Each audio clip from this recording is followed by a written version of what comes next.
Fantastic. Yeah, I know. I know that I do get passionate and excited, and it kind of flows out. And I've tried to mellow that out sometimes, and when I do, it kind of stifles things. And one time, last night we talked about accents and how we don't hear our own accent, our own worldview. We don't hear our own accents, our own traditions, our own way of being that we grew up with. It's how it's always been done. And when I was first started on this journey and learning about tradition and how our tradition affects everything, my traditions have been passed down from the culture that I grew up, this town that I grew up, the nation that I grew up in. Everything affected who I am. So it gave me my accent. And I know that we don't see our own accents. We don't hear our own accents. And so one night I'm praying and I'm saying, oh God, just take away my accent. And I was talking about my traditions, my stuff. And he said, well, I kind of like your accent. Oh. He said, that's what makes you you. Yeah. So don't try and get rid of you. You just keep coming back to this face-to-face, and you're going to find the true you. But all that stuff all fits in there. We don't just get rid of something. We let go, and then what is supposed to be gone will just change. It'll disappear. Yes? It's funny how just inside I felt, no, I don't want to get rid of that. Oh, yeah. So this class might be working. Oh, yeah, we're gonna get into more of that stuff too. So you guys keep making me jump to the end here real quick.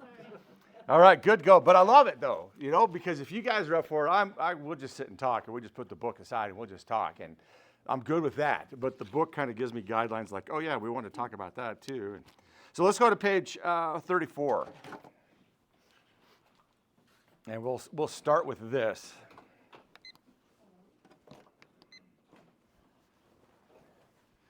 So on page 34, the very far left quote, we all become a well-disguised mirror image of anything that we fight too long or too directly.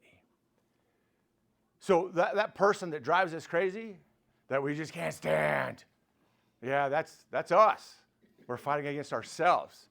And we become a very well-disguised mirror image of that. That's our reflection that we're fighting. So when somebody is fighting against you and they can't stand you, there's something in you that they don't like about themselves is why they're coming against you, because they don't like it in them. So rather than going into a face-to-face and dealing with it in them, it's easier to take it out on somebody else. Make it an external journey instead of an esoteric journey. There's two kinds of journeys. There's the exoteric journey and the esoteric journey. The exoteric journey is all about the external, focused on the external stuff. The esoteric journey is all about the internal, doing the internal stuff. And so some people, you can tell, they are really external, on their exoteric, I just forgot the word, on their exoteric journey, because everything they do is about how does it look, what's the image, how does this look, how does that look, how do I look when I do this? And then there's those on their esoteric journey where they allow the external to take care of itself as they focus on the internal.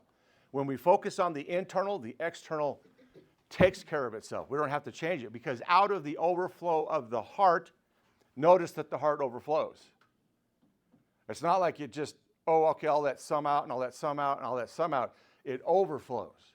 And when it's overflowing, which means it's spilling onto everybody around you, onto everything around you. So out of the overflow of the heart, the actions demonstrate. No matter how long we try and how hard we try to hold it all together, it's going to come undone. It's going to overflow. It's going to be apparent. It's going to be obvious in the external world. Always. We can go a long time holding it in, but then it's going to come out. So the I am nots. We talked about the I am nots last night. We started in the I am nots. And so you were created in your mother's womb. He said, I knit you together in your mother's womb. He said, I put eternity in humanity's heart, in Adam's heart. I put eternity in your heart.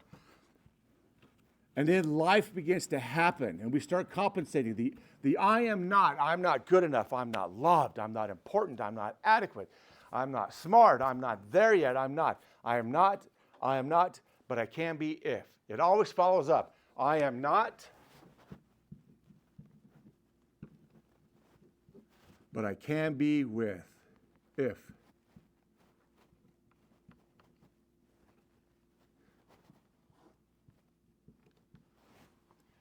And you fill in that blank.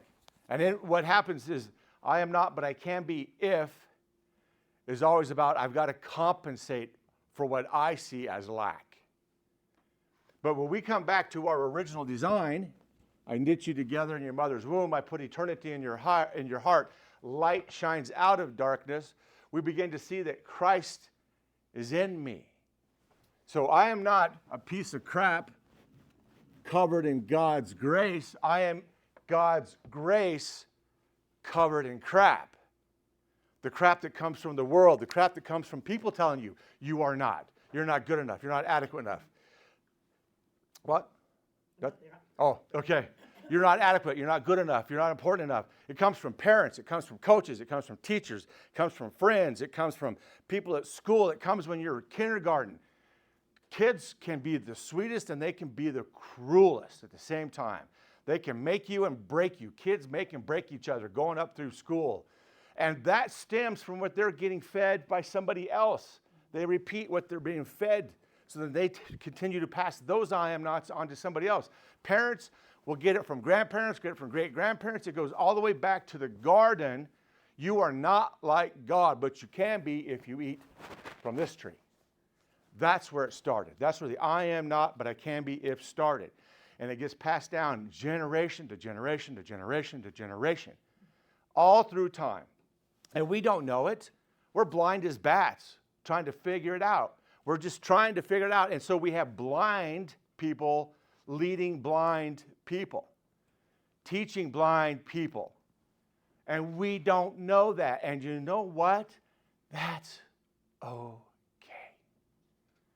It's okay. It's all part of the process. Because as we begin to learn that in the beginning was the Word, and the Word was face to face with God, and the Word was God, the Logos, the image, the exact representation of God, and all things were made by Him, through Him, for Him, in Him, and apart from Him, there is nothing. When we begin to see that this is where we are, this is where we've always been, from the beginning of creation, we have been here, that begins to bring light into our darkness.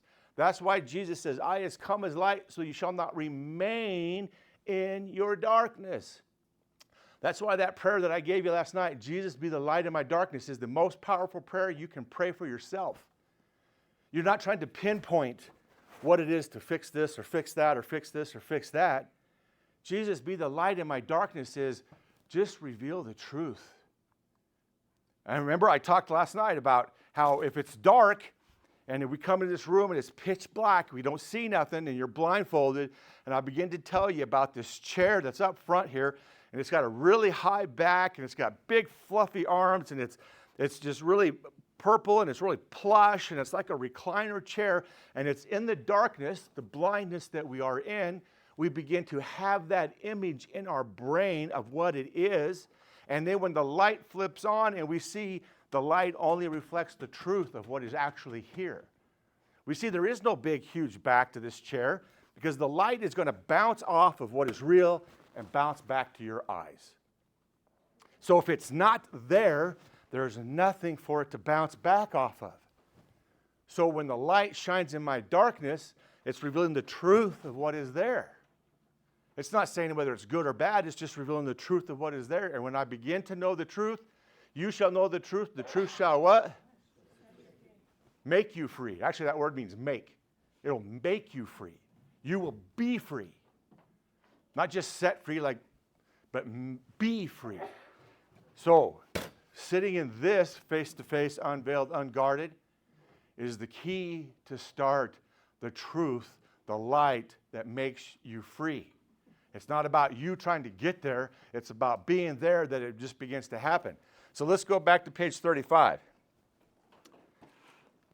Right-hand column at the bottom. Not all the way bottom, second one up.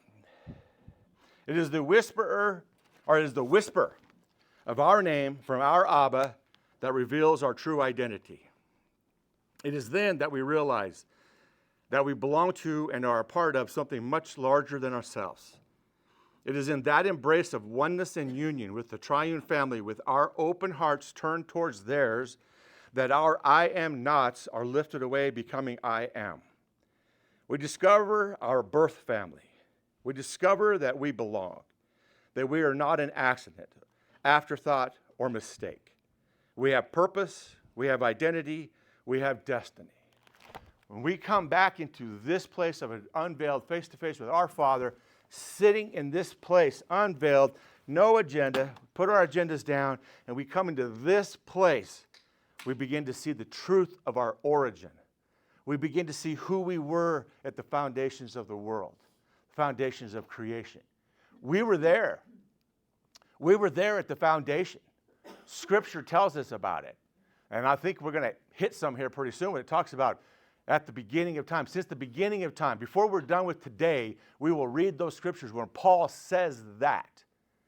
Predestined to be in the image of the Son from the foundations of the world, from the foundations of the earth. We were there. We were there in Adam. We were there at that time. And so coming into this face-to-face unveiled, we have a chance to begin to reflect our original design. It's our original identity. It's our DNA, divine nature attributes. DNA. Who we were in the beginning of time, before life started happening. Okay. We are not flawed, last paragraph. Just not finished. A thing flawed is defective. A flawed thing is a thing that was not properly made. On the other hand, a thing unfinished was perfectly made, but because of misuse and abuse, it has become broken, ready to be restored. A thing flawed will always be flawed. A thing that appears broken is just unfinished. It is still only in process. A thing flawed has little to no value. Unfinished things maintain their potential value throughout the entire process. When we don't understand the difference between flawed and unfinished, we misuse and abuse those things thinking they are flawed. We devalue them. We are not flawed, we just aren't finished. When we think something's flawed, we treat it like crap. It's no good. So what does it matter? So when we begin to think of ourselves as flawed, we begin to think of others as flawed, what are we doing? Treating ourselves like crap, treating them like crap, because we don't know that we are not flawed, we're just not finished. And that begins to change everything in our being. Oh, they're just not finished yet. They're still on the spinning wheel. They're still in the furnace, the refining furnace. They're still in that, being perfected. They're still in that, becoming something. They're just in process. And it allows me to give permission to be okay, to myself and to them. The I am not identity always needs control because it's always afraid. If I'm not in control, what's going to happen? Because it's all on me, because it's Adam making Adam, humanity making humanity. I just like saying Adam versus humanity. It just flows easier because it's back like in the garden was Adam. He made Adam. He made humanity. Adam, it means rosy cheeks. That's what it means. So it's blood in the cheeks. So Adam making Adam. That's the I am not identity. We're going to make ourselves. And you're not living up to the par here of who we're supposed to be. And so we beat people up with what knowledge we know of the knowledge of good and evil. And we don't give them a chance to just be grown and in process. Okay, let's look at, on 36, let's look at those quotes. The top one on the left. We don't really heal anything. We simply let it go. It's that simple. You don't heal it, you just let it go. Right next to it, when another person makes you suffer, it is because he suffers deeply within himself, and his suffering is spilling over. He does not need punishment, he needs help. That's the message he is sending.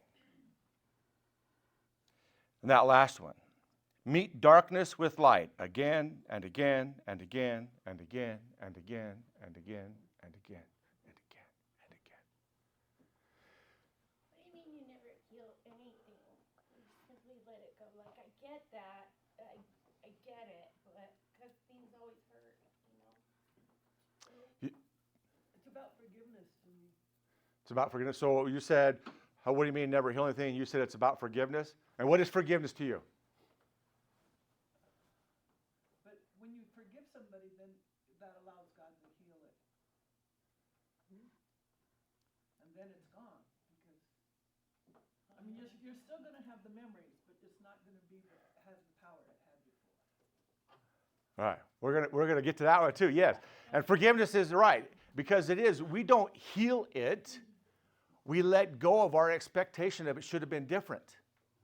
When I'm not allowing it to say, okay, that happened, and if I don't let go of it, Richard Rohr has a quote, and he says, our unforgiveness is just holding out hoping for a different past.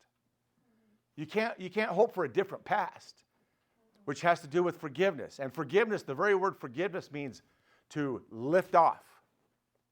It means to lift it off. So we don't really heal anything. We simply let go of our need to control it. And let me tell you, some pains that we go through, we like to hold on to them because they give us identity. They give us an identity. Oh, see how bad things are for me. Oh, look at how things are. Now people are paying attention to me. Oh, I am nothing, see? And now that gives us an identity, and it gives us attention. I'm not important, so I have this.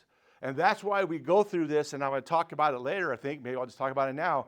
As I'm walking that trail, and I spent a couple years walking that trail in a face-to-face with my father, by myself, walking that trail, having conversation. Just having conversation outside, down by the river, walking the trail, having conversation, and knowing that as this is happening, and as I'm coming into this face-to-face, it's not just about sitting here, it's about having presence with Abba wherever you are, and walking that trail. And as I'm focusing on this face-to-face with my Father, I began to see things were changing in me. The healing was beginning to happen. And I would say, okay, I know something needs fixed based on how I reacted to that. You ever have that? You're walking on and you go, why did I say that? Why did I do that? You know what? That was your I am not doing that. So when you recognize it, you're going, I am in you is saying, that was an I am not moment. Now what are you going to do about it? So the I am not happens. You walk away going, oh, why? Why did I send that email? Why did I react that way? Why did I do that?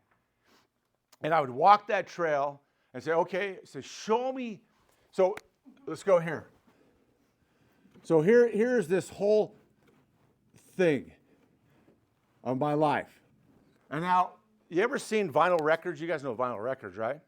So when they record vinyl records, what they do is they put that needle on there, and then sound waves come into it, and the sound waves cause the vibration of that needle, which creates the grooves on that vinyl. Well, this is the vinyl of your soul. Everything that affects you is being written on the vinyl of your soul. It is being recorded on your soul. There is stuff recorded on your soul that you have no idea is there. So I would walk the trail and I would have a reaction, okay? I'd have a reaction out here in my present tense time.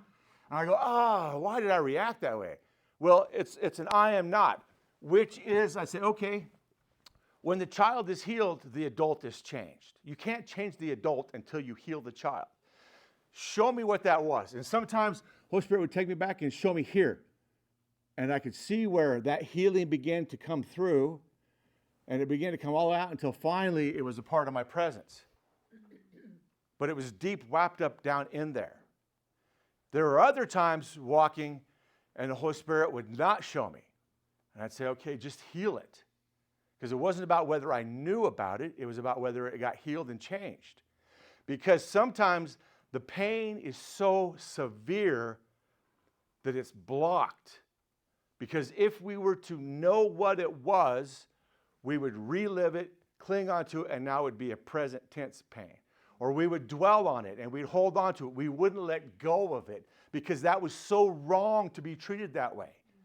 That was wrong for that to happen to me. That was evil what happened to me. It wasn't my fault that it happened. Somebody did it to me. And we hold on to those things. Because whether we believe it or not, it gives us identity in that. And at least I have an identity. When we go in and say, I don't need to know what's being fixed. Just heal it. Then the Holy Spirit comes in and starts healing stuff way back here that you have no idea. And if you continue doing it day again and again and again and again and again and again and again and again and again, just keep doing it. You keep going back into that face-to-face, and it just keeps working through your life to change your present on things that you had no idea affected you in your past. All you know is you have triggers now. You don't know where the triggers came from. Triggers are important. Triggers tell us what needs worked on.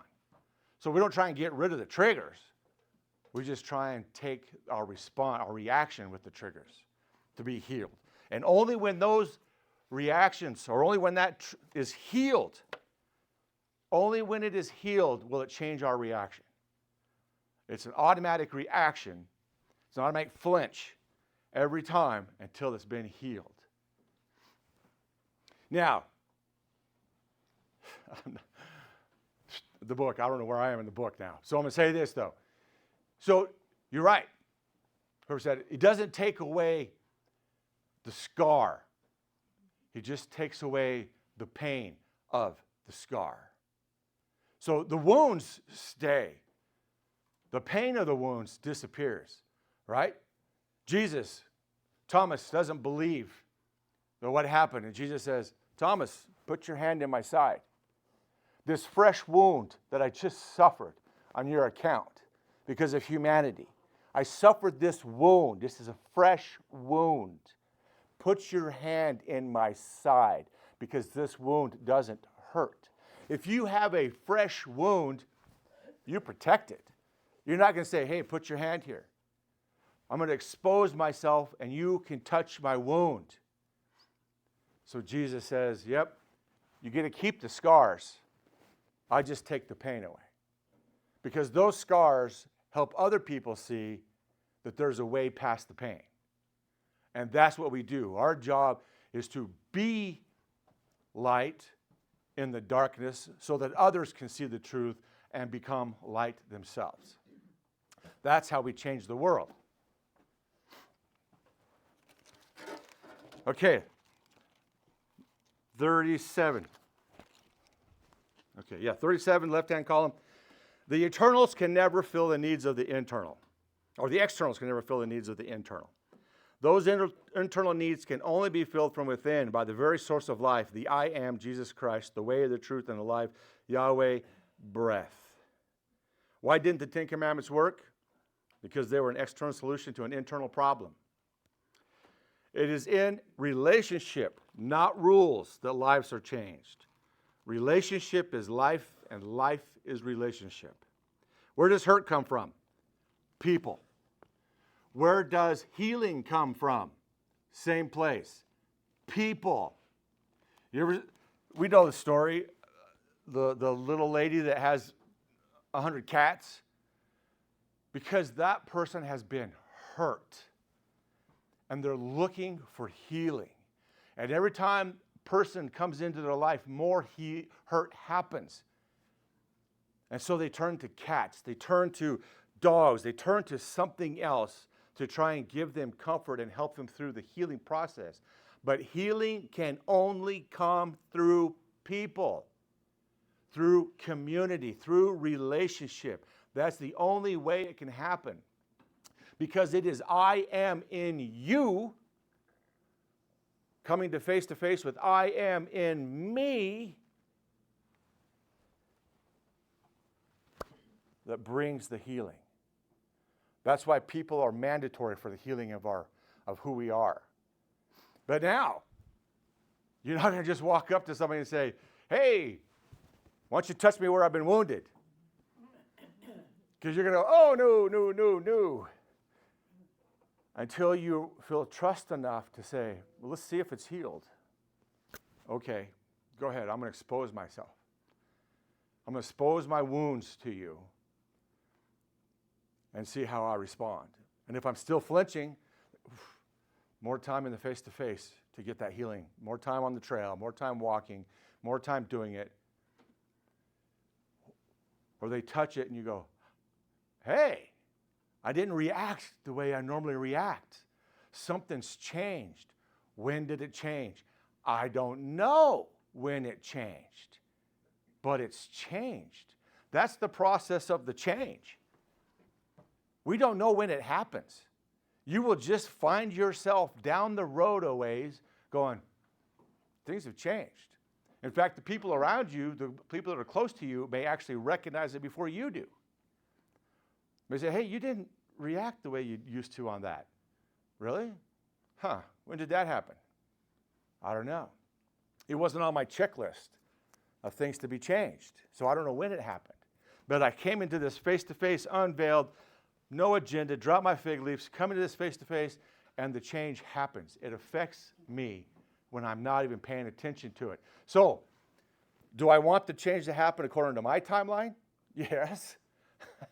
We always do. We have our checklist of how it's going to happen. You know why? Because Adam is still trying to build Adam.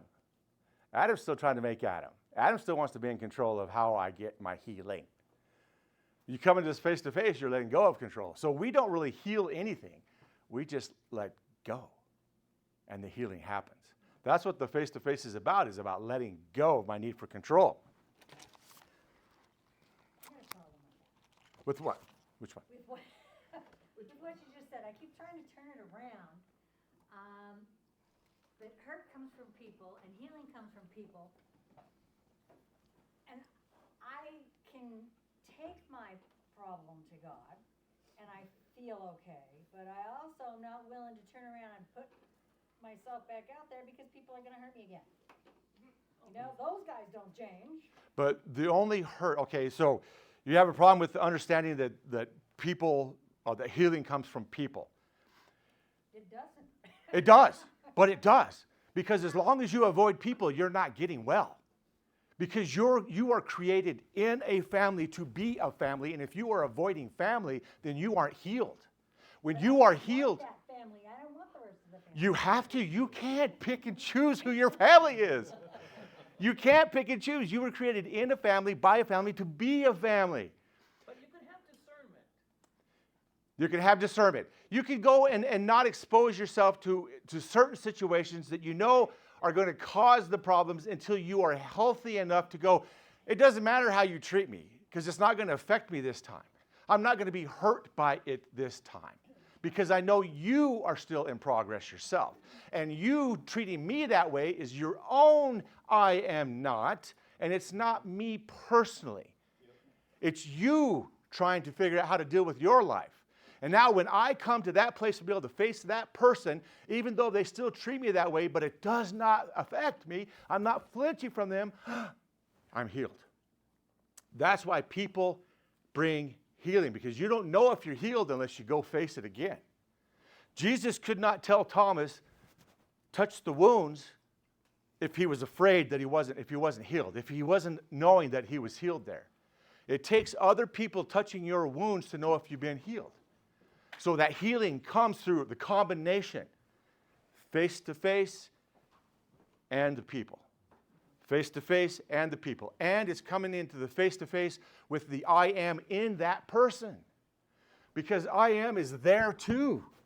It's just covered in all of this. And so they are reading the sonar of their I am nots. They are reading it off of you, and they don't know how to read that yet. They haven't figured that out yet, so they are reacting. The thing with people hurting people is, I'm going to hurt you because I know you're going to hurt me. So I'm going to do it first. So that's why people hurt people out of their I am nots. And the healing comes when there is enough light in me that their darkness doesn't affect me. Is my light powerful enough to change them, or is their darkness going to affect me? If I'm not spending time in an unveiled face-to-face in this light, I won't have light to go face the world. I'm going to get into this tomorrow. The church, right? Ecclesia is the word, ecclesia. The church. When Jesus tells Peter, upon this, who do people say I am? Is what he asked the question. Who do people say I am? And they said, well, some say you're the Messiah, or some say you're the prophet, some say you're Elijah. And he looked at Peter and says, well, who do you say I am? And he said, you're the Messiah. And Jesus' response was, good job, Peter. Flesh and blood. You didn't get that from people. Nobody told you that. That's a revelation. That's a hidden manna revelation. You didn't get that from people. You only can get that kind of information from my Father, from a face-to-face with my Father. And he says, you are the rock. On this rock of having that face-to-face revelation, I'm going to build my ecclesia. Ecclesia.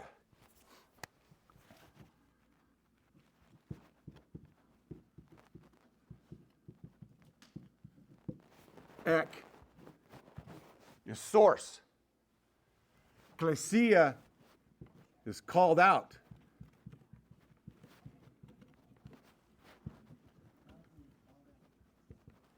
Ecclesia, called out from the source. So, if I am not spending time in an unveiled face-to-face with the source, how can I be called out from the source? And this ecclesia, called out from the source, it isn't God sending me out. It's the world calling me out. What is your time with the source like? Tell us about the source. Reveal the source. We need your light. We don't know it, but we crave the light that you carry. So I have to be able to be healed to face the people. I have to be able to be healed enough to be the light in their darkness. A city on a hill cannot be hidden.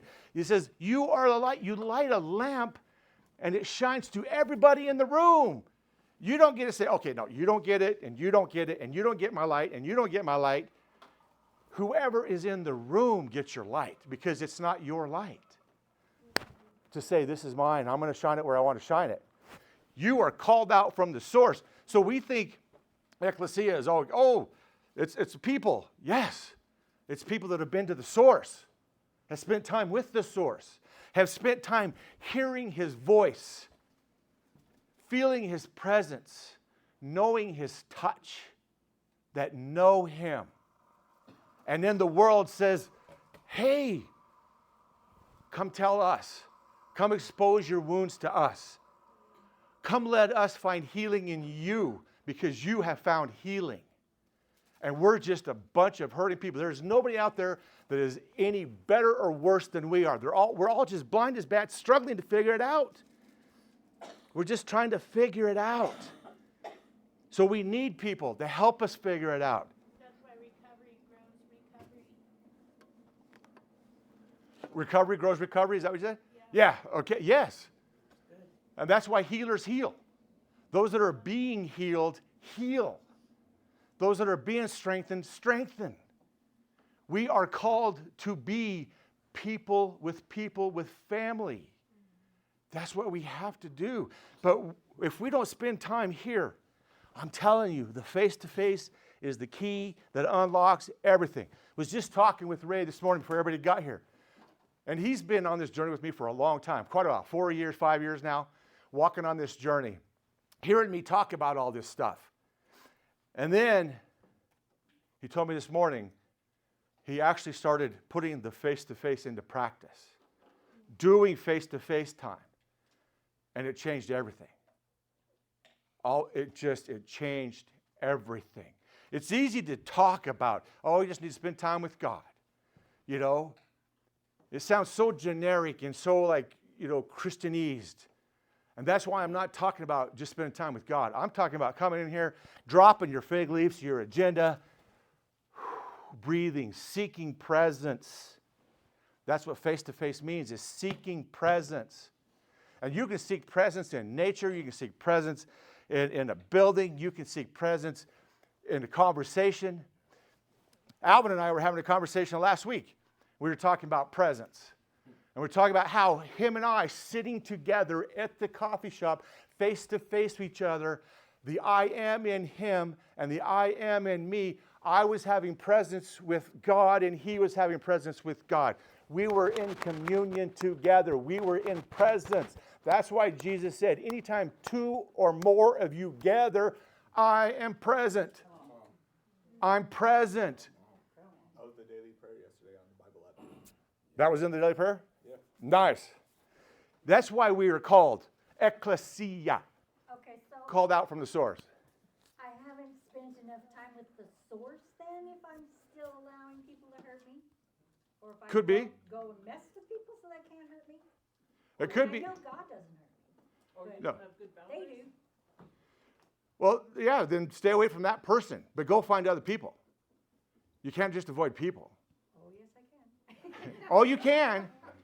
Yeah, you can. You can go live in the woods and you can be that hermit and all of that, and you can. And God says, that's okay. We'll take as long as you want. We'll take as long as you want till you find the healing that you're looking for. So, and I know it's not this easy, but so basically I need to spend more time, more face time with God to be able to make my light bright enough that other people can't put it out? Well, you're hidden in him. So you don't get to know who you are unless you spend time with him. And that's really about putting down the agenda. It's really about putting down the agenda of what I think. Okay, God, this person hurt me, so fix that. This person did this, so fix that. You need to change that person. You know, I would walk the trail, and I was praying for somebody, and I was praying that, okay, I was coming up with a plan. Okay, Jesus, now if you do this, and then I'll do this, and then you do this. I was trying to work on a plan with Jesus on how to change this person. And I kept hearing, love keeps no record of wrongs. No, okay. So, but if you do this, and I kept going back to my agenda. Love keeps no record of wrongs. If you love them, why are you keeping a record? I'm not. Why are you keeping a record? Because it hurts. He said, yeah, but you got me. You keep coming back to me until it doesn't hurt anymore. You keep coming back to me, and then it won't hurt anymore. And it's the no agenda. Fix this, fix that person. Because as long as you're focused on that person's pain that they caused, that's all you see. What we focus on, we become one with. Where your treasure is, whether it's a good treasure or a bad treasure, there your heart will be, and it'll be just as corrupted as that treasure. And we do treasure our pains. We do. We enjoy those pains because it gives us justification for having it our way. So when I begin to let go of the need to have that pain, it changes me because we enjoy that pain because it gives me control over the situation. Yes? Remind me your name again? Cynthia. Cynthia? Something that's supported me with that specific question is it's not about not getting upset and it's not about not getting hurt. It's about how long it takes me to recover from the situation. Come on. Because we can't, he says there's going to be trouble. He says we Yes. have to deal with pain. But how long do we allow the pain to control our actions? How long do we allow the pain to control how we're moving before we turn to the face-to-face? Yes. Does that kind of make sense? Well, kind of.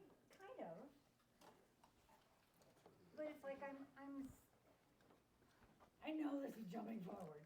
Some of this says like there is no heaven, it's right here where we are, blah, blah, blah. I hope that's not true because then I'll go hang myself. But I want to go someplace where people are nice to people. Good luck. I know.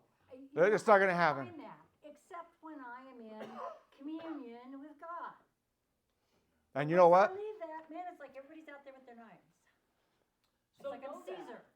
Okay, so When They're I called wanna get out there. they're called fruit pickers, and I'm going to touch on that way at the very Sunday. I'm going to touch on that, but I'm going to touch on it now. So why? There's only two kinds of fruit that grow. There's the fruit of the Spirit: love, joy, peace, patience, kindness, gentleness, faithfulness, self-control. Or there's the fruit of the I am not, which is greed, selfishness, control. I need protection. It's all about me. It's about protecting me. Those are the only two kinds of fruit that grow. Why is the fruit of the Spirit, love, joy, peace, patience, kindness, goodness, gentleness, why is it called fruit and not just attributes? Because fruit has to grow. It has to grow in your life. It is planted in your life in seed form right here at the beginning, at your beginning. And it has to grow. And I had a friend that worked in the orchards out in Palisade. And he said at the beginning of the year, when all the fruit would start growing up, they would go through the entire orchard and pick half of everything that was there and drop it to the ground. Because they had to thin the crop. They had to thin the fruit. Because it wasn't about quantity of fruit. It was about quality of fruit. Did it have enough nutrients? Does it look good? Did it have enough to sustain life? So you know what God does? He's trying to grow fruit in us. Love, joy, peace, patience, kindness, goodness. As you say, they say, don't ever ask for patience because everything's going to fall apart. Yes, it has to. Because the fruit has to grow in you. There is no easy path. The fruit has to grow in you. So he sends what I call fruit pickers. They're coming through and they are thinning you out. And you're going to be all wounded by it. So you have to come back here to the source of life, to that sustainer of life, to be refueled, to go back out into the world that's going to pick the fruit off you. What's good to know is when they are picking fruit off of you, that fruit contains seeds to reproduce that fruit in their life. The reason they are picking it off of you, because they are already lacking it in their life. And their being needs that to sustain life. So rather than them spending time in the face-to-face, they're trying to pick it off of you. So they will clean you dry. And you run right back into the face-to-face. You get refueled, you get sustained. Like, okay, I can do this again. I can go out again. Jesus even said it. You're going to have problems in this world. He didn't say, oh, no. I made everything okay. Yep, it's going to be perfect now. Don't worry about it. No, he said, you will have trouble. Pain is not avoidable. Suffering and fear are. We have to run back to this face-to-face, get rid of the agenda, and know that I'm okay. I can trust this Father. Even when this hurts, I know I can trust my Father to carry me through. I was walking the trail, again, a lot of walking the trail and learning, talking about trying to change people. Why do you got to change them? Because I don't trust them. And I heard the Father say, you're right, you can't. But you can trust me. So, trusting him trumps trusting them. Because they are going to hurt. But if I trust him, he's going to make it okay. He will make it okay. He turns all things to good for those that love him. There's no way around that. He does it. You've got to go through the fire. He is a consuming fire, which means everything in me that does not look just like him is going to be consumed in his presence. You can't see the face of God and live. Absolutely true. The ego has to die when you're in the face of God. The old self, the false self, has to die.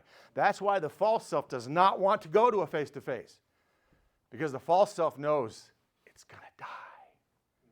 Because it's a temporary, made-up, imagined self anyway. The only thing that's real is the I am. The not is not real. It's imagined and made up of who we think we are. Everything that is not of him is going to get burned up in my face-to-face with him. That's why I can't have my agenda. I got to let him be the light in my darkness. I got to let him let that fire blow through me. And that's why in that prayer I gave you yesterday, the light prayer, one of the sayings in there is, I give you permission to change me. Help me to be willing to change. Just because I give him permission, I can still hold on to my crap. I don't want to let it go. It's the only thing I've known my whole life. And that's part of the process of coming into true identity. We don't put on our true identity. We let go of our false identity. Yeah. And it is lifted off of us. But I have to let go of it, which is scary because it's the only freaking identity I've known for 60 years. And so there's a process of mourning that happens in that because it's been my best friend my whole life. And now I'm saying goodbye to this best friend that has got me through so many tough times. And I'm going to let go of this. And I don't know what's on the other side of this. I'm letting go of the boat, and I don't know what is out here. I know what's here. So I can hang on to this and just be right here. And I can keep hearing the call that says, come, I got you, come. Trust me, I got you, come out here. Okay. Takes your breath away because you have no idea what's out here. No idea what's next.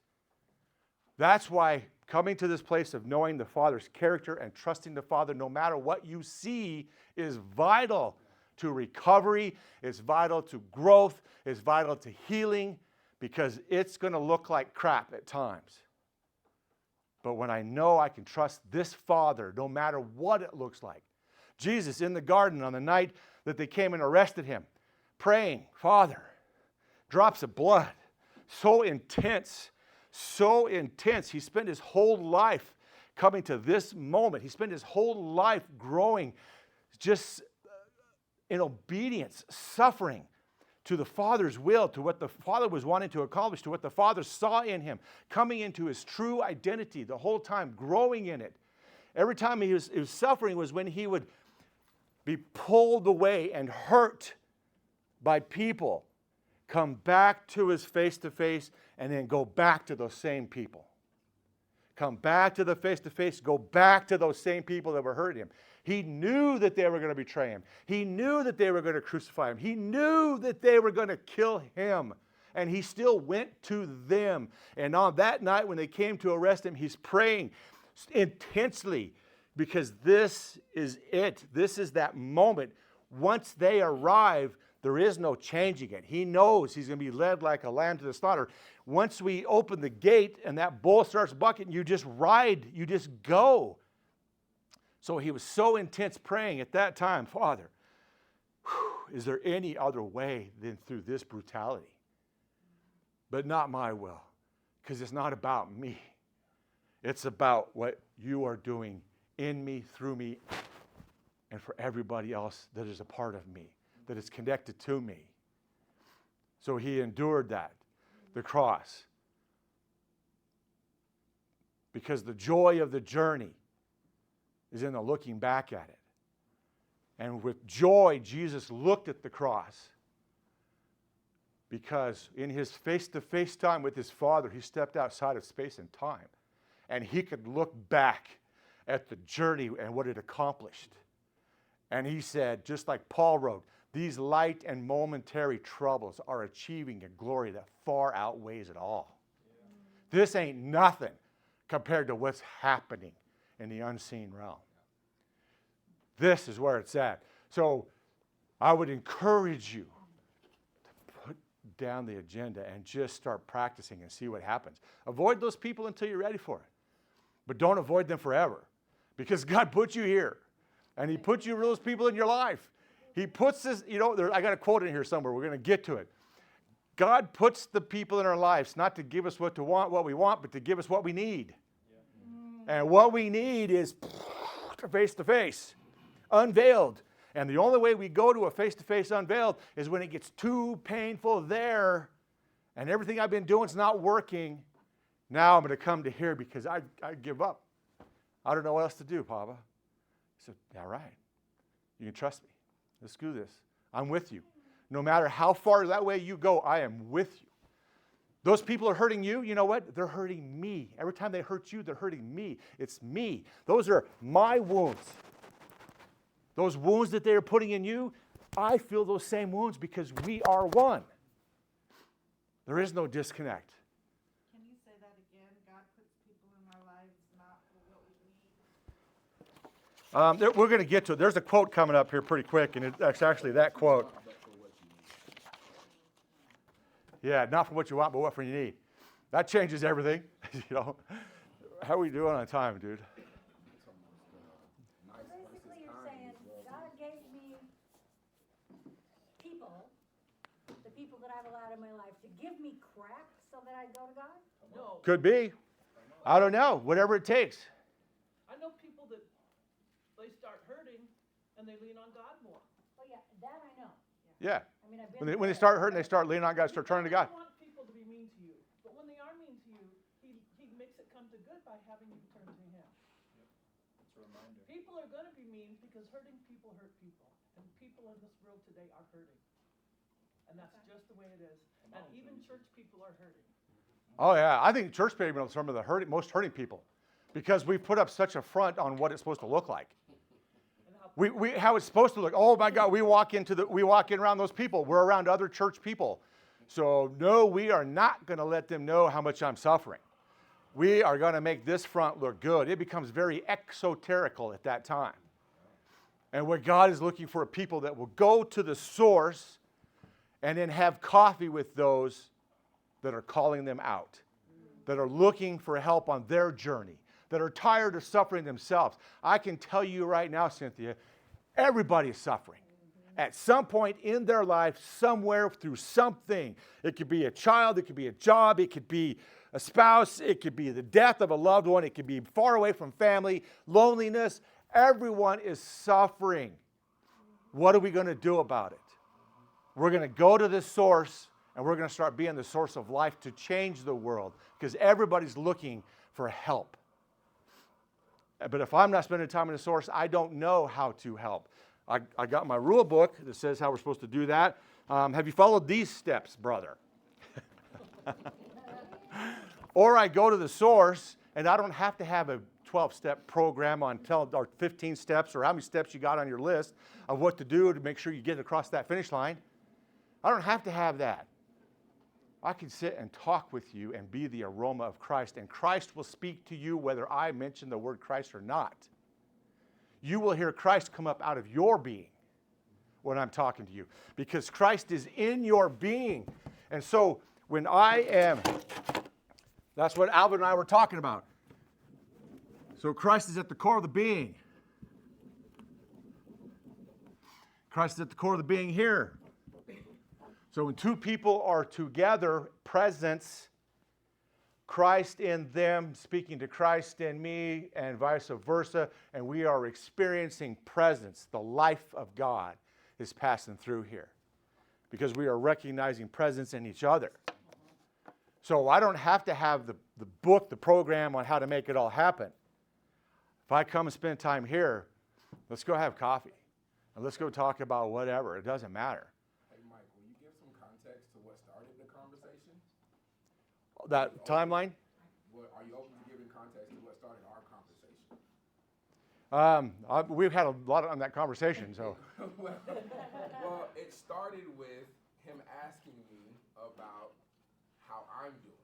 Oh, yes. And before I answered, he said, you have a lot of new things happening in your life. So since we've met, there's a lot of new happening. So he didn't want the surface level response of how I was doing. He was looking for how I was truly doing. Yes. So what started the conversation was how I wasn't doing well and where I wasn't doing well in areas. And as we continued to talk, it unfolded of the face-to-face allowing me to be able to heal what was going on even in the moment. So that ended our conversation almost, but where it started was things are not okay right now. Yeah. So I just wanted to give a little And it started with, let's get a cup of coffee. Well, sure. Yeah, let's get a cup. What's going on? You know, because I know that stuff's going on. Yeah. You know, and I'm going to get into this tomorrow, talking about what happens in the face-to-face that is beyond what you know is happening. It's outside of time and space what's happening. And you don't even know what's going on, but you become connected to something so much bigger than you. you become connected to all of creation. So much bigger. This all brought to mind for me, just like helping people helps you. Like anytime I've ever been down and depressed, I go and search out people because being with people helps you more than on that surface level.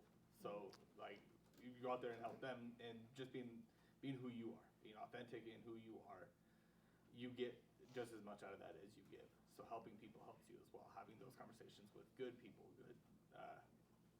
people that fill you up instead of drain you, helps you just as much as it could be helping them as well. Having that conversation, opening the door for Christ to speak into them as well. Yeah, when you become altruistic. You guys know that word, right? Altruistic? Altruistic is an outpouring of love without any expectation of anything. That's altruistic. So if I go and I feed the homeless because it makes me feel good, that's not altruistic. If I go because, I always get more out of it than I give, that's not altruistic. Altruistic is I'm going to go give even if they spit in my face. That's altruistic. That's this relationship right here. These three, you were created in an altruistic relationship. Everything that the Father does is about the Son and the Spirit. Everything the Spirit never does anything for Spirit's self. Everything the Spirit does is for the Father and for the Son. Everything the Son does is for Spirit and for Father. Son never does anything for himself. So this is an altruistic relationship of pouring out, constant pour out, not a pour in. But while this one is constantly pouring out into that one is constantly pouring out into this one, so there never runs empty. That's why it is better to give than to receive. It's more blessed to give than to receive, because when you are giving, you are receiving without seeking receiving. Don't let your right hand know what your left hand is doing. It's all about the altruistic relationship.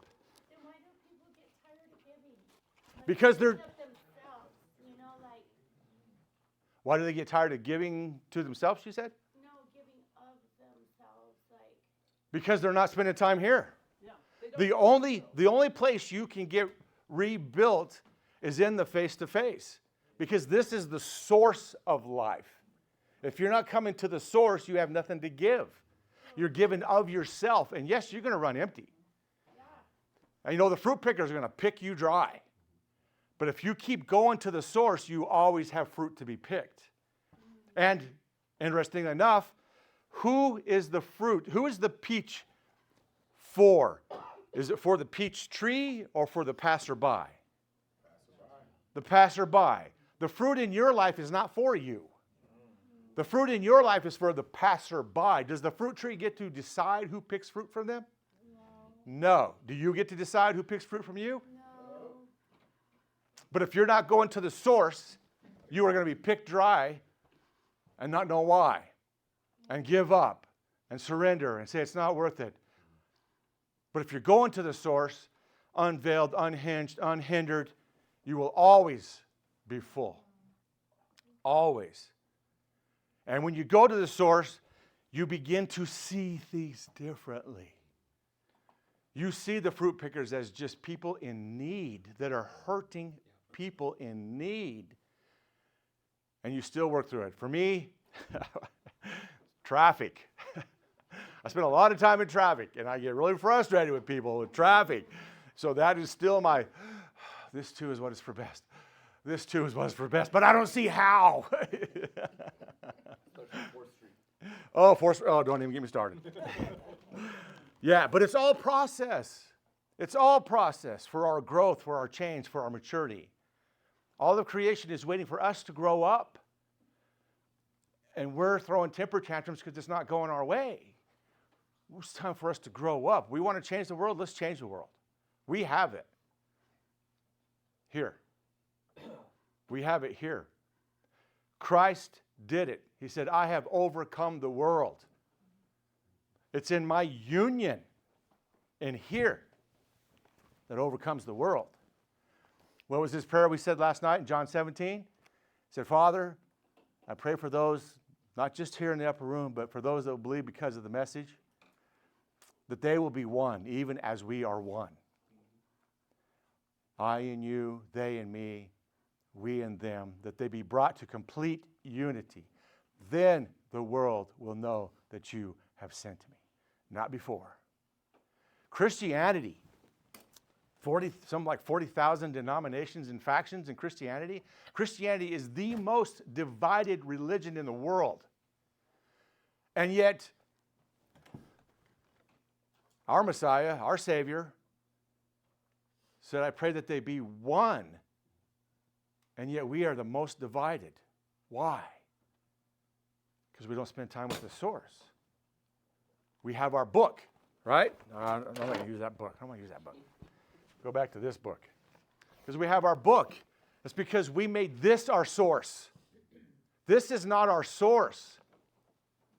This is a book about the source. But you won't know the source from the book unless you go to the source. Then you will recognize the source in the book. Yeah. And it may sound different than what you thought it was. It will change on you. But you won't know that unless you go to the source. You have to go and put this down and go to the source and spend time with the source. Then you will recognize the source throughout the entire book. You'll recognize the source in the movies. You'll recognize the source in songs that aren't even Christian songs. You'll recognize the source in nature. He says, I'm not in the book, I'm in the seeker. And wherever the seeker seeks me with sincere heart, they will find me. Because I'm bigger than all of it. I am the God of creation, of all creation. So if you're looking for me, you're going to find me. If you're seeking for me with a sincere heart, not just to get the answers to prove that you're right. Okay, 37. Let's go to that quote from J.R.R. on the top right-hand side. Forgiveness is to let go of our hope for a different or better past. J.R.R. We were not designed to handle trauma, not alone anyway. We need people in our lives. Both hurt and healing come from them. We need both for our growth. It's like when you're building muscle, everything you're building, there's always a tear down and a build up, a tear down and a build up. There's always a death and a resurrection. It's always this combination, left, right, left, right. Even for you to walk, you have to fall and catch yourself. You fall and you catch yourself. You fall and you catch yourself. There's always a falling and a catching and a growth. It's all part of the process. And when we get rid of the idea that there's just got to cross that finish line, but we start realizing that we're here in this. I'm gonna get into a lot more of that later. So, tools to use on the journey. Tears. Mourning helps the I am nots heal.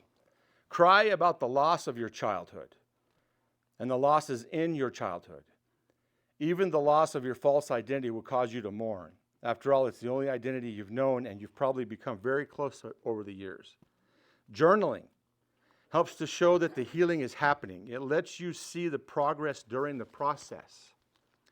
Fellowship. Healing only comes through communion and connection. The lady with the 20 cats has not found healing yet. Rest. Trust that your Father cares for you. Rest in the knowledge that Abba has completed it, and it is good. Even when it doesn't feel like it is completed, rest is finding His I am in you. Breathe. Meditation helps to let go of the need for control. Expectations come from the need for control. Expectations will always lead to disappointment, which in turn leads to hurt. The only time I am disappointed is when it didn't go my way. Because I had an expectation, and it didn't go my way. Now I'm disappointed. If I get rid of my expectations and just let things be, I'm not disappointed. It didn't go that way, I'm not disappointed because I didn't have an agenda in mind of what it was supposed to be like. So there is no disappointment in that. Okay, let's look at on 38, that long quote, page 38. That thing that you are going through, that thing that is driving you crazy, yeah, that's God doing that to you. That's how He does. And that person that is driving you crazy, you know, that person that you just absolutely want to strangle and can't stand being around, yeah, that's God doing that too. That's what he does. And the mountains that you keep going around and around, you know, that mountain that you are sick and tired of doing laps around, yeah, that's God working there too, working to try to get you to want to grow up. That's what he does. He helps you get so sick of yourself that you decide you want to change. Yeah, that's what he does. And he is very good at it. Ask the Israelites who spent 40 years doing laps in the desert when they were only 2 weeks from the promised land. That's what he does. Let's look at that other quote at the top. As traumatized children, we always dreamed that someone would come and save us. We never dreamed that it would, in fact, be ourselves as adults.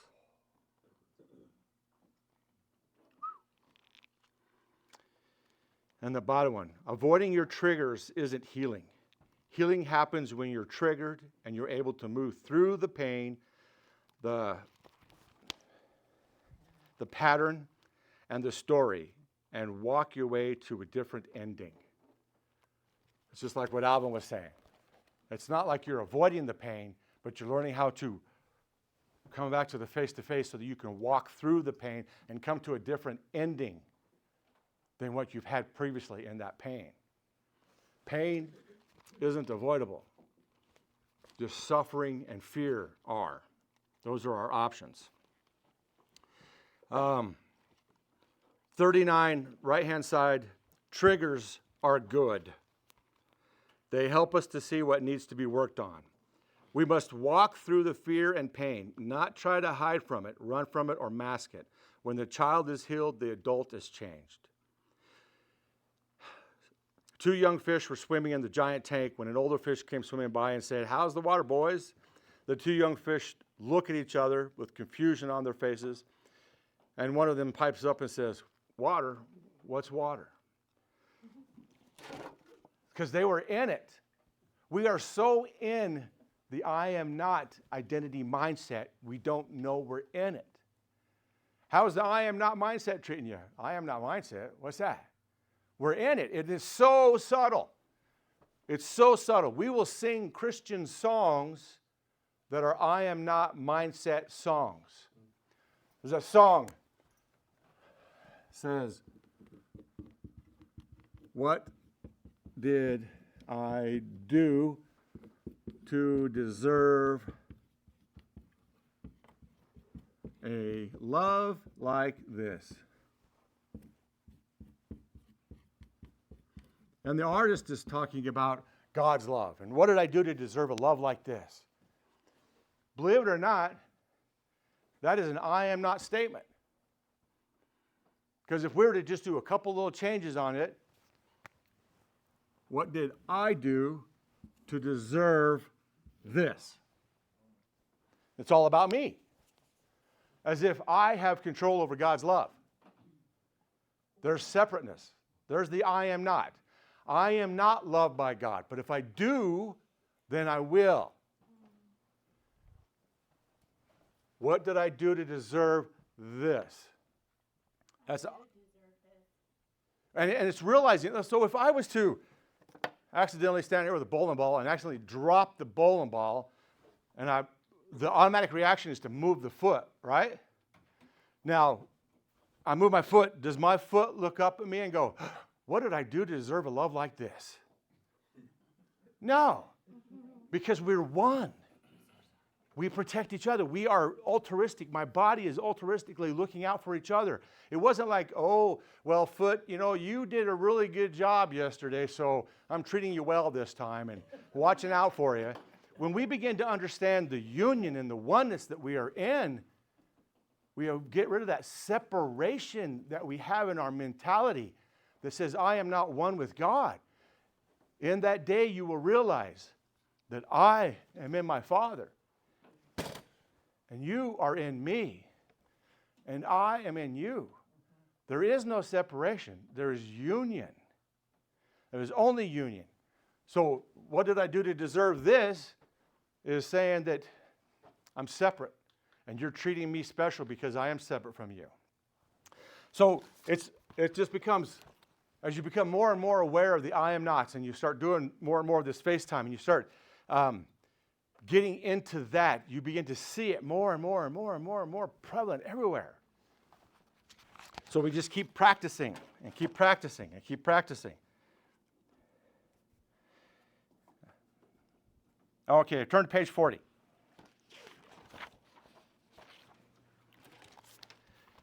That bottom quote on the right-hand column there.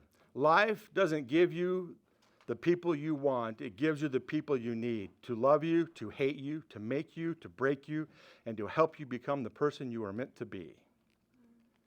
There's that quote about the people in your life are there for a purpose. By the time we get into tomorrow, I'm going to start breaking down more about how connected you are to everybody. Everybody. You are connected to everybody. When you see somebody, you are a part of them and they are a part of you. There's just one Adam, one humanity. We are one humanity. I read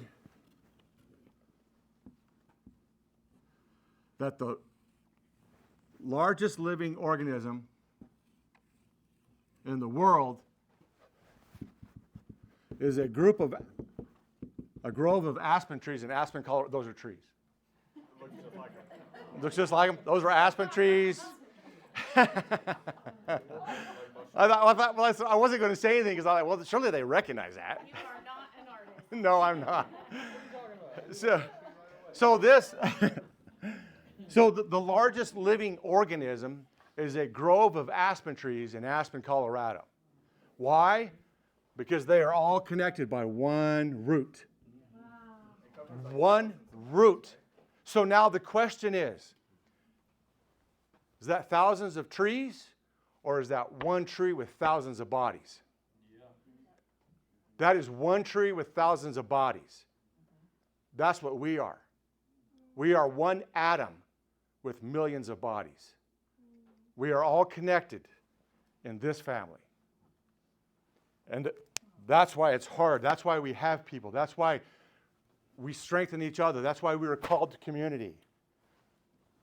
In Acts 17, Paul talks about it.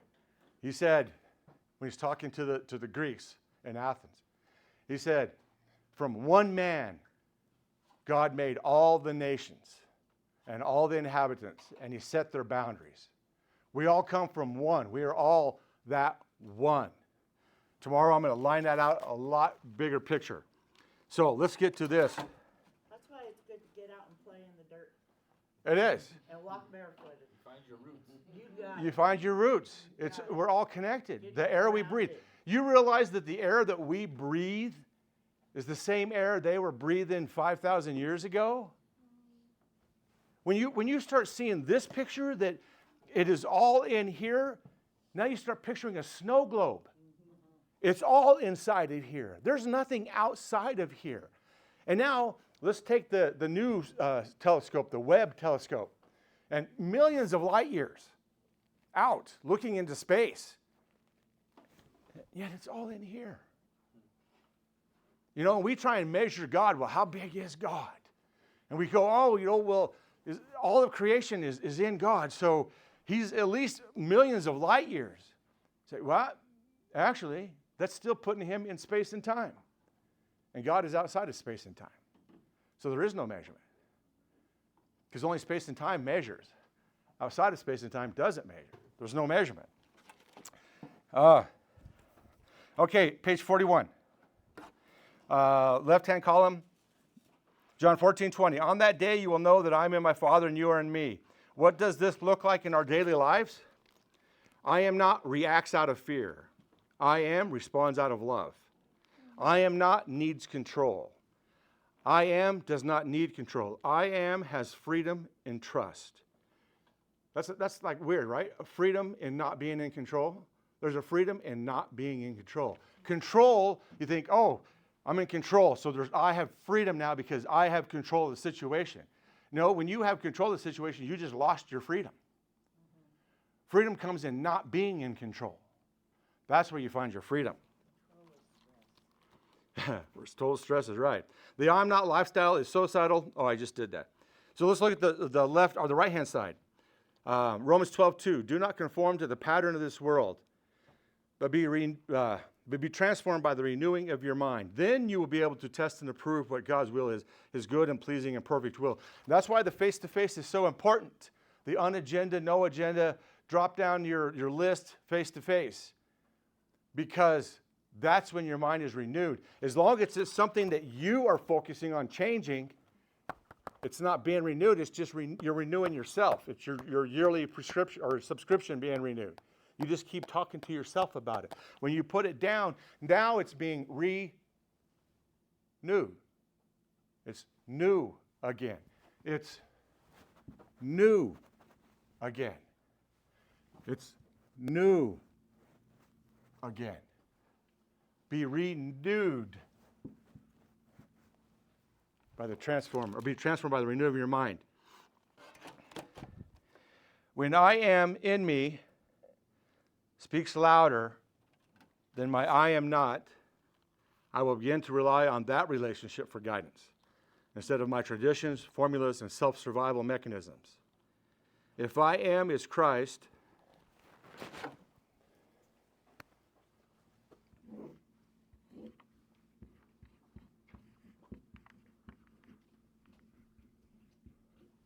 if I am is Christ, what is I am not?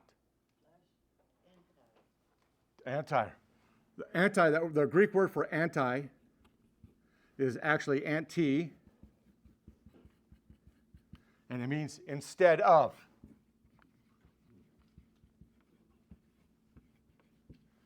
So, the I am not is the instead of I am. So if I am is Christ, the I am not is the instead of Christ, or the anti-Christ. Look at 1 John 2:18 at the bottom of that page. Children, it is the last hour. And just as you heard that Antichrist is coming, even now many Antichrists have appeared, and for this we know that it is the last hour. The instead of Christ. Let's turn the page to page 42. I want to look at these quotes. That top one there on the left. The butterfly is beautiful only because caterpillar was brave enough to accept the painful change. So when the caterpillar, so let me tell you about a caterpillar. So interesting, so good. The caterpillar's entire life of the caterpillar is spent consuming, eating. The largest organ on a caterpillar is its stomach. They've done the x-rays of the caterpillar, and actually the wings are inside the caterpillar. The wing buds are actually in there already. It's already in the caterpillar. The butterfly is already in the caterpillar. And the caterpillar spends its whole life, its entire journey, is consuming, until it reaches that appointed time where the Father says, it's time to outgrow that. Then it creates its cocoon, its coffin of death. In that coffin of death, it kind of gooizes.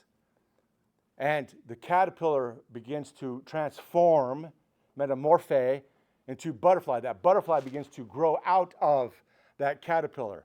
Now the butterfly, the largest organ on the butterfly is its lungs.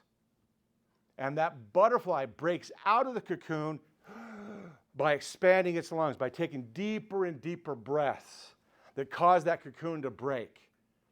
And then it's able to stretch its wings. So as a young being, that caterpillar consume.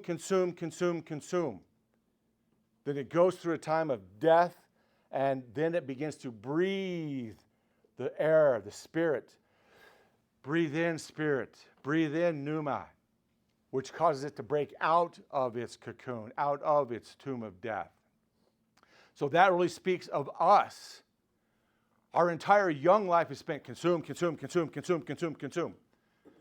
As we grow, all of that is part of the process. All of that is necessary to grow.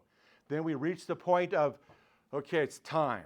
That's not working anymore. And we come into a place of death where the cocoon begins to surround us.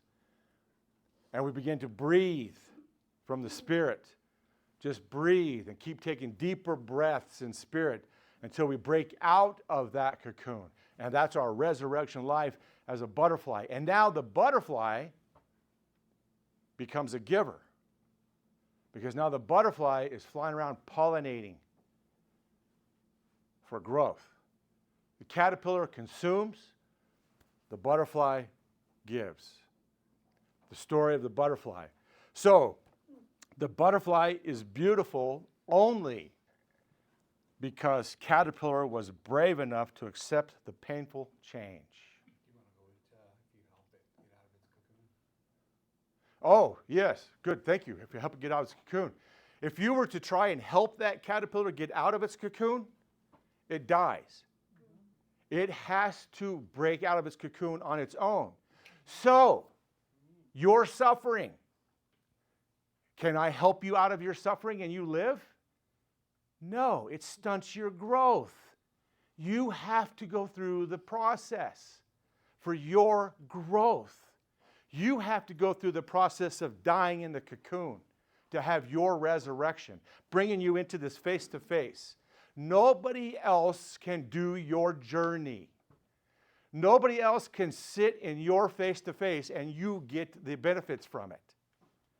You have to go here. You have to spend time here. You have to do that. You ever been around people and you're talking to them and they're like this? So they're on their phone and you're talking to them. Are they present with you? They're not present with you. So you come into a face-to-face and you have your agenda. Are you present? No. Put down your agenda. Face to face. Trust me, it changes everything. It's so simple, and yet it's not easy. Because you want to control it. You want to control it. I want to control my change. When you come into this face to face and you put down your agenda, you give up control. That's when healing happens. That's when transformation happens. That's when your worldview changes. That's when everything changes in your life. It's easy for me to sit here and tell you, just spend time in the face-to-face. And you can nod your head and go, yeah, that sounds pretty cool. Until you do it, it's not changing you. You have to go through the process. You have to build the cocoon. Every time you come into a face-to-face, you are enclosing yourself in this space. This becomes your cocoon. This becomes your place of death. Because in your face-to-face, you die. Jesus said that who would try and save their life will lose it. But if you lose your life, for my sake, you will find it. You know what he's talking about? He's talking about right here. In this face-to-face, no agenda, unveiled, get rid of the fig leaves. I'm not going to hide anything. Let's just sit here. We don't have to have a conversation. I can sit here and just listen. Or I can talk about things. The face-to-face is different always, every time. The conversation's different. Sometimes there's conversation, sometimes there's not. Sometimes there's focus on breathing. Sometimes it's just looking at nature. Sometimes it's having a rough day and you just step outside and take a walk across the parking lot and just breathe.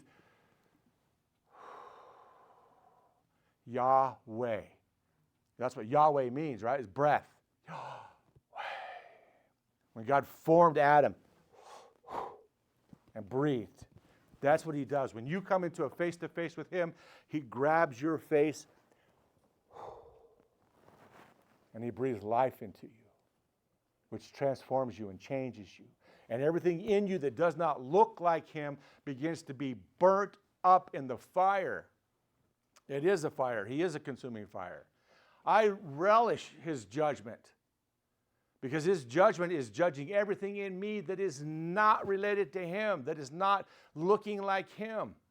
I look forward to his wrath. You want to know what wrath looks like? Go up on the mesa and slap baby bear with mama bear right there. You will experience wrath.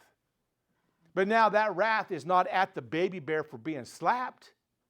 That wrath is against anything that was going to harm that baby. God's wrath is not at you. It's anything that is keeping you from a face-to-face with Him. That's where His wrath comes. Anything that keeps you from Him, He is bent to get it out and away from you. Because He wants you, all of you, to Him.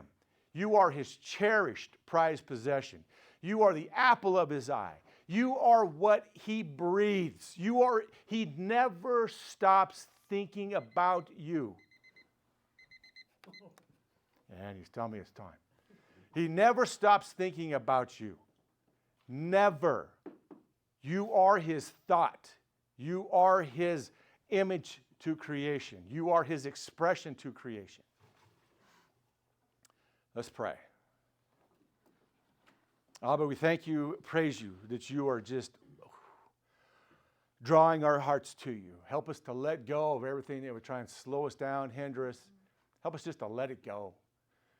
We're going to lose it eventually. We can either let go or we can suffer through it. So help us to let go. Give us the courage and the strength and the wisdom to just let go and let you be all and in all.